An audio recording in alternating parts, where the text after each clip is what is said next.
Hey, so I'm gonna tell y'all a little story, man. It's a little story, man, about the time when I was a young airman, man, in the United States Air Force and everything like that. Yeah, man. And it was me and a bunch of other little dudes, right? We all thought we had some kind of big career, dude, all up in the Air Force and junk. But anyway, so here we was, man. We were in the morning time. We would have to go up to the dispatch window and pull out all these vehicle packets and keys and paperwork and stuff, and go out in the yard. And we had like over 100 vehicles, dude. And it was our job to go out there, man, and check them out, man. Make sure they had gas in the tank and oil and fluids and everything, and check all the lights and all that business, and look at tires and make sure the tires had pressure and stuff like that. But if they didn't, then it was our job to go ahead and take care of those little minor maintenance things, right? Yeah, so that's how it was, man. And if you didn't have a different thing you had to do that morning, that's what you did. You got packets of keys and stuff from the dispatcher, and you went out in the yard and took care of that stuff, man. So that's what we did.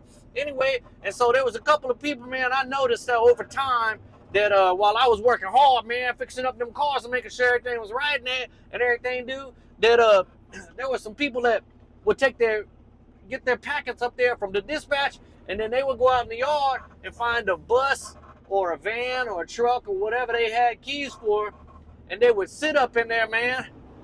They would sit up in one of them vehicles and just sign off all the other packets, and like they had done all the checks, but they wasn't really doing them, right? Yeah, man, that's how it was. And I was working hard, dude, but they wasn't working. They was pretending like they were working, and they were just writing it off on the paper, man.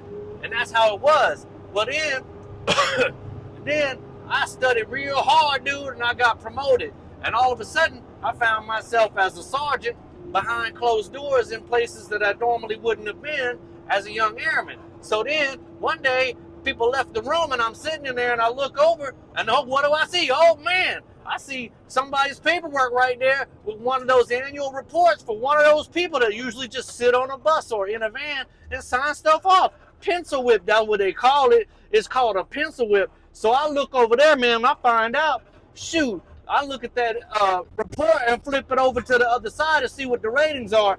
And the total rating you could possibly get was a 5, that's what I was getting on my annual reports. But I look at this person's report, and they was getting a 2, dude.